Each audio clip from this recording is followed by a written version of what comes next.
Assalomu alaykum, hurmatli o'quvchilar. Bugun 16-darsimiz. Darsimiz 15 ta darsga rejalashtirilgan edi. Hammasini 15 ta darsga o'tib berdim. Endi bugun nima qilamiz sizlar bilan? Mana shu o'tilgan 12 ta zamonni bitta darsga, hammasini jamlab tushuntirib berishga harakat qilaman misollari bilan birgalikda. Bu narsani tushunishimiz uchun bizda mana bu jadval bor. Bu jadvalni o'sha qistirib qo'yaman guruhimizga.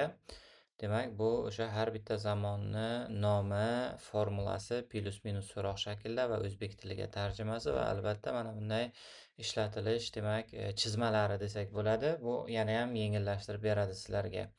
Demak, kelinglar, sizlar bilan birinchi navbatda 3 ta zamon, ya'ni eng oxirgisidan boshlaylik, perfect continuous zamonlaridan boshlasak. Nechta perfect continuous zamoni bor edi? 12 ta zamonimizdan. Demak, past perfect continuous bor edi bizda, shunaqami? Va demak, bizda present perfect continuous bor va bizda future perfect continuous bor. Mana bu hozirda o'zida uchalasini bittada, Xudo xolasa sizlarga tushuntirib beraman. Chizmalarni ham to'g'rilab olaylik.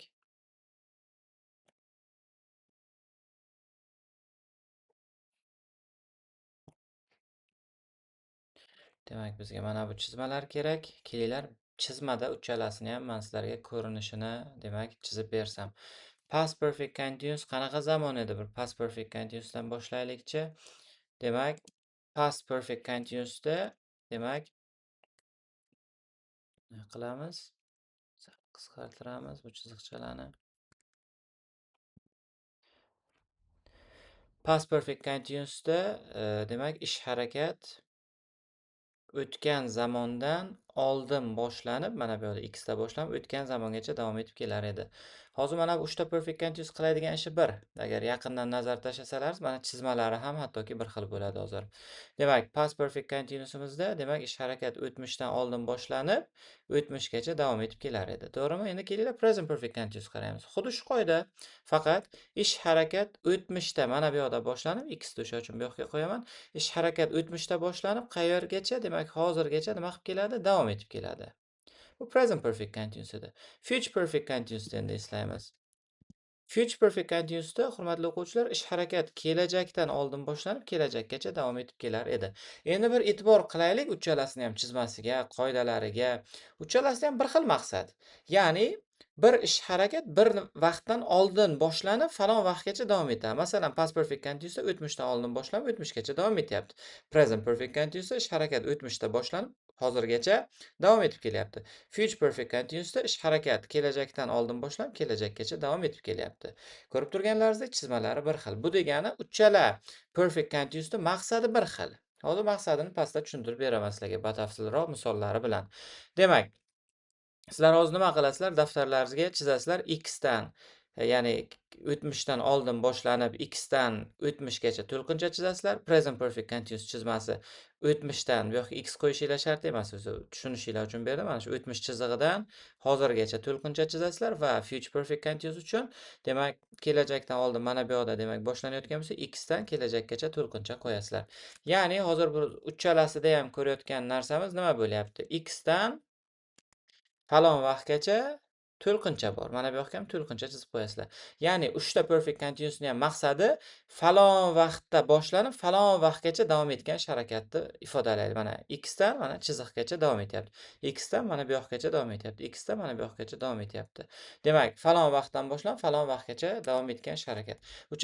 Uchalasini ham kaliti so'zi bir xil.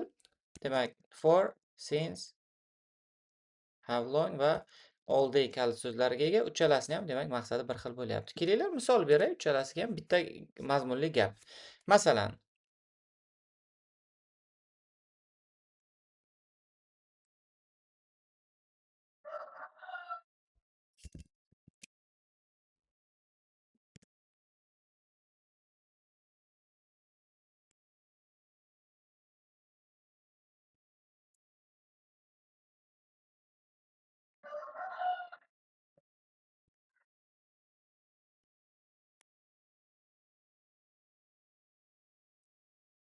Demak, hurmatli o'quvchilar, e'tibor qaratamiz. Mana bu yoqda 3 ta gap berdim. Uchalasi 3 xil zamonda, ya'ni bu yoqdan boshladim. Pastda birinchi gapimiz past perfect continuous, ikkinchi gapimiz present perfect continuous va uchinchi gapimiz future perfect continuousdir. Gapni mazmuniga e'tibor qilamiz. When she came home. U uyga kelganida. Qachon kelgan uyga? O'tmishda kelgan, to'g'rimi? We had been playing for 2 hours. Biz 2 soatdan beri o'ynayotgan edik. Biz o'yin o'ynashni qachon boshlaganmiz? U o'tmishda uyga kelganmiz. 2 soat oldin, ya'ni o'tmishdan oldin boshlab o'tmishgacha davom etgan. Present perfect continuous. We have been playing for 2 hours. Biz 2 soatdan beri, demak, o'ynab kelyapmiz. O'ynashni qachon boshlaganmiz? O'tmishda, ya'ni 2 soat oldin va o'shandan beri hozirgacha o'ynab kelyapmiz. Va uchinchi gapga e'tibor qilamiz. Demak, when he comes home, we will have been playing for 2 hours. Demak, u uyga kelganida, ya'ni qachon keladi? Kelajakda uyga kelganida biz 2 soatdan beri demak, o'ynayotgan bo'lamiz. Demak, biz kelajakdan oldin o'ynashni boshlab, kelajakgacha 2 soatdan beri ish harakat davom etayotgan bo'ladi. E'tibor qilinglar, uchalasida ham for kaliti so'zi kelyapti, ya'ni for, since, how long, all day kaliti so'zlari bir xil. Demak, tushundingizlar deb umid qilaman. Demak, perfect continuouslarning maqsadi nima ekan? Mana qoidasini ham beraman.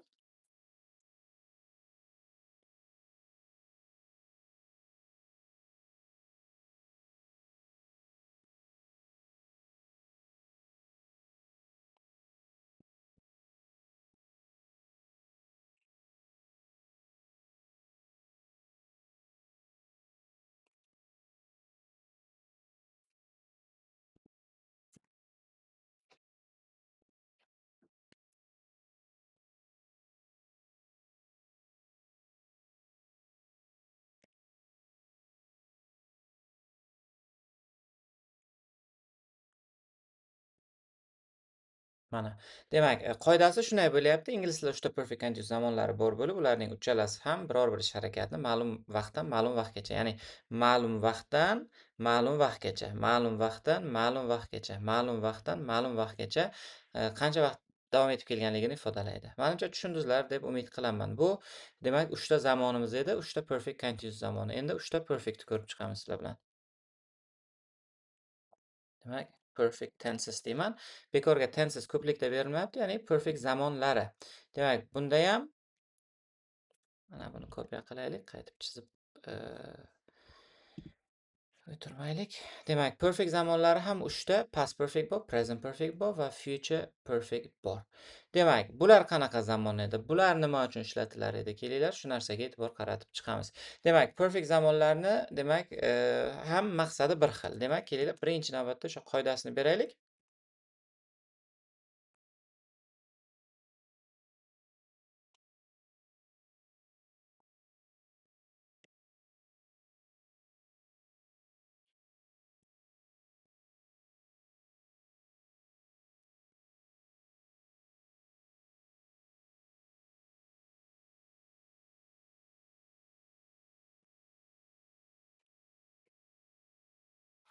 Demak, buni qilaylik. Pastga tushiraylik, yangi sahifaga ko'chiraylik hammasini. Demak, perfect tenses, past perfect, present perfect va future perfect haqida gap ketyapti. Chizmalari bir xil bo'ladi, lekin sal farqi bor. Hozir tushuntirib o'taman. Ingliz tilida 3 ta perfect zamoni bor bo'lib, ularning uchalasi ham ish harakati ma'lum bir vaqtgacha bajarib bo'linganligini ifodalashda ishlatiladi. E'tibor qilamiz. Masalan, past perfectda ish harakat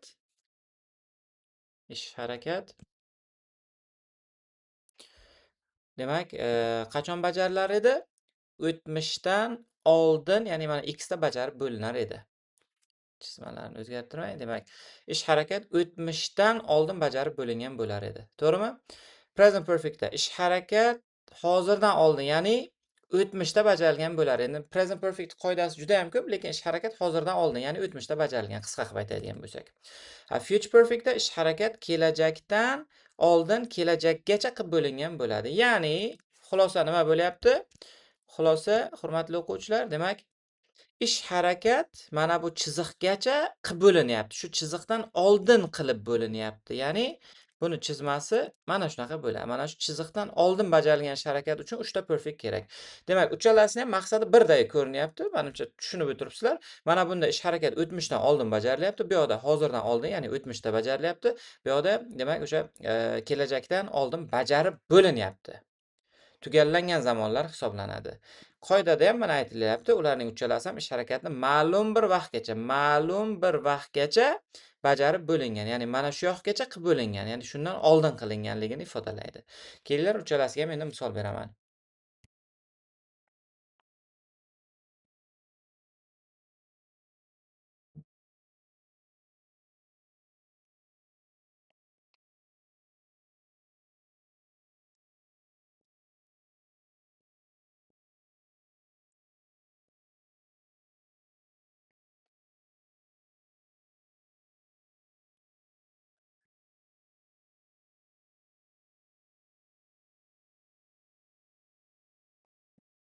Demak, mana bu 3 ta narsaga e'tibor qilamiz. 3 ta gapimizga. Demak, sal bunday qilay. Demak, when I came home, men uyga kelganimda, qachon kelganman uyga? O'tmishda mana bu yoqda kelganman. Ular ujin qilib bo'lgan edi. Qachon ujin qilishgan? Demak, men uyga kelishimdan oldin mana bu yoqda ujin qilib bo'lishgan bo'lgan. Demak, ikkinchisi, they have eaten their dinner. Ular ujin qilib bo'lishgan. Qachon ujin qilishgan? Ya'ni o'tmishda, ya'ni hozirdan oldin o'sha qilib bo'lingan. Hozirgacha qilib bo'linganda, o'tmishda qilib bo'lingan. Present perfect qoidasi ko'p, juda ham bilasizlar. Endi qisqa qilib shunday qilib aytyapman. Va oxirgisi when I come home, they will have eaten their dinner. Men uyga kelganimda qachon kelaman? Kelajakka uyga qaytganimda ular ujin qilib bo'lgan bo'ladi. Ya'ni men kelganimgacha, kelishimdan oldin qilib bo'lgan bo'lishadi. Menimcha tushundingizlar deb umid qilaman 3 ta perfect zamonni. Demak, bizda keyingi 3 ta zamon. Pastga tushiray. Keyingi 3 ta zamon. Keyingi 3 ta zamonlarimiz bu continuous tense'lar.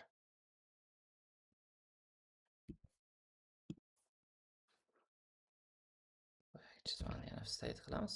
Chunki o'sha narsa faqatgina x bilan olib tashlaymiz, chunki umuman boshqa zamon.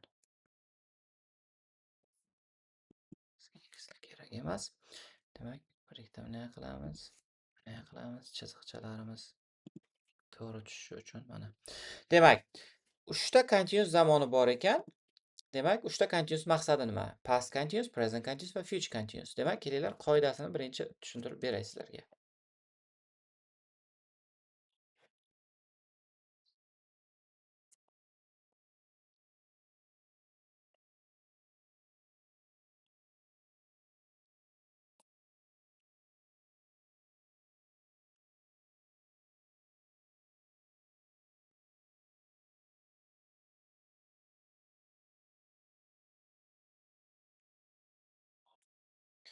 Demak, aynan bir vaqtda davom etib turganligini ifodalashda ishlatiladi. Bu nima degani?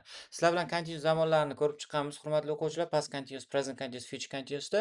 Demak, ish harakat buni chizmasi qanday bo'ladi? O'zlaringiz daftarlaringizga mana shu chiziqchalarni tagiga kalta to'lqincha mana shu aynan shuni tagiga to'lqincha, aynan shuni tagiga to'lqincha, aynan shuni tagiga to'lqincha chizamiz.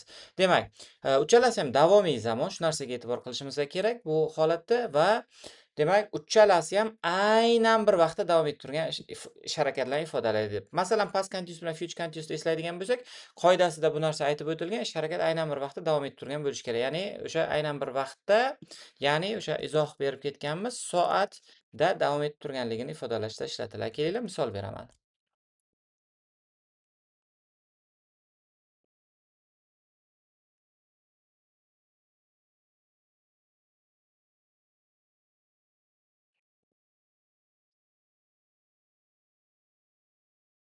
Demak, she was sleeping at 5 o'clock yesterday. U kecha soat 5 da uxlayotgan edi. Demak, aynan ish harakatda soati bor, mana soat 5. She's sleeping now. U hozir uxlayapti. Aynan ish harakati soati bor, hozir. Ya'ni hozir degani mana bugun 13-iyun 12:50 soati nazarda tutilyapti. Soati bor, ya'ni hozir degani, demak 12:50 da shu ish harakat bajarilyapti degani va she will be sleeping at 5 o'clock tomorrow. Aynan soati bor, future continuousda berdik. Bu oxirgi gapimizda u ertaga soat 5 da uxlayotgan bo'ladi. Ko'rib turganlaringizda continuous zamonlari davomiylikda va undan tashqari aynan bir soatda davom etib turgan ish harakatni ifodalash uchun ishlatilar ekan. Demak, mana 3 ta continuous zamoni menimcha tushunarli bo'ldi deb o'ylayman. Hech qanaqa qiyin joyi yo'q. Chunki sizlar bilan bu zamonlarni har birini alohida demak mayda-maydalab tushuntirib berganman, demak o'tgan darslarda. Endi Bizda oxirgi 9 ta zamon ketdi, to'g'rimi? Demak, bizda simple tense'lar qoldi. Endi simple tense'larni bunday qilib birlashtirib bo'lmaydi. Mana bunday qilib, nima deydi, umumlashtirib bo'lmaydi. O'sha uchun simple tense'larni tushuntirib berishni foydasi yo'q. Uchalasi chunki 3 xil zamon. Masalan, past simple o'tmishdagi bir martalik ish harakat. To'g'ri, past simple bilan future simple'ni birlashtirsak bo'ladi. Past simple o'tmishdagi bir martalik ish harakat, kelajakdagi ish harakat bo'lsa future simple bo'ladi. Present simple umuman boshqa zamon, ya'ni takroriylikni ifodalaydigan zamon. O'sha uchun bu uchalasini birlashtirib bo'lmaydi. Lekin mana 9 ta demak zamonni sizlarga qo'ldan kelgancha tushuntirib berishga harakat qildim, birlashtirishga harakat qildim. Yanayam tushunarliroq bo'lishi kerak menga desalaringiz, mana bu yoqqa sizlarga men mana bu narsachani taxlab chiqdim. Bu yoqda har bir zamonni, bu darsni boshida ham aytib o'tdim, har bitta zamonni mana chizmalari berilgan. Shu chizmalarni o'zini qoidasini ko'rmasdan turib tushunsalar bo'ladi. Masalan, present simple'da ish harakat nima bo'lyapti? Takroriylik belgisi.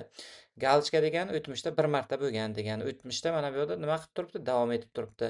Present perfectda o'tmishda sodir bo'lgan, lekin hozir bilan aloqasi bor. Present perfect continuous mana o'tmishda boshlanib hozirgacha davom etib kelyapti. Past perfect ish harakat o'tmishdan oldin bajarilgan. Past perfect continuousda ish harakat o'tmishdan oldin boshlanib o'tmishgacha davom etib kelgan. Future simple'da kelajakda bir martalik ish harakat bajarilgan.